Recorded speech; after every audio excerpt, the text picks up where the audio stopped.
Vandag kyk ons na 'n tegnologie wat besig is om te verander hoe ons die werklikheid self sien. Jy het al van virtuele werklikheid gehoor, maar sy neefie, vergrote werklikheid, vervang nie jou wêreld nie. Dit voeg by dit. So die kern van die saak is dat WW ons fisiese wêreld neem en digitale inligting bo-oor dit lê. En hier's 'n briljante voorbeeld. 'n Tablet wys 'n voltooide gebou bo-op sy fisiese model.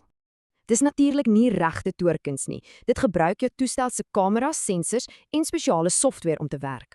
Nou wat regtig interessant is die balans tussen die voordele en die nadele wat hierdie tegnologie bring. Goed, kom ons duik in hoe WW reeds in 'n verrassende aantal velde gebruik word. Van vermaak tot komplekse ingenieurswese maak WW 'n groot impak oor baie verskillende sektore. Jy het dit seker al self gesien. Spelletjies wat virtuele karakters direk in jou eie wêreld plaas. Hierdie tegnologie laat bemarkers jou toe om hul produkte virtueel vanuit jou eie huis te toets. In medisyne gee dit 'n soort superkrag wat dokters toelaat om data direk bo-oor 'n pasiënt te sien.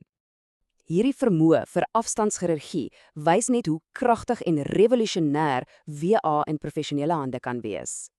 Die sleutelwegneempunt is dit: WW smelt ons fisiese en digitale interaksie saam in een naatlose ervaring. Dit laat ons met 'n fascinerende vraag oor die toekoms wat ons met hierdie ongelooflike tegnologie bou.